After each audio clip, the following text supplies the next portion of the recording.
Dobar dan i dobrodošli u novi video. Ako do sada niste isprobali punjene tikvice na ovaj način, ostanite na ovom kanalu. Ovaj recept se brzo i jednostavno pravi. Sve što vam je potrebno je da očistite ovako tikvice kao što vidite na videu. Prvo ih operete, prepolovite ih na pola i onda ih izdubite. Unutrašnjost tikvice ne bacamo, već isjeckamo na što sitnije komadiće. Poslije toga na što sitnije komadiće isjeckajte paradajz. Ja sam koristila cherry paradajz, a vi možete da koristite i običan paradajz.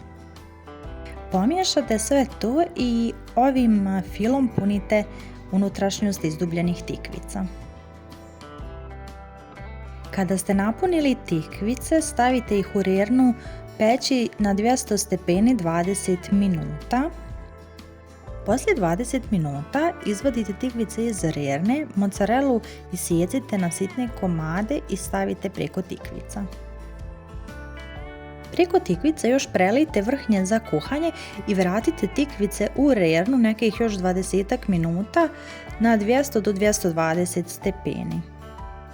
Gotove tikvice izvadite iz rerne i služite.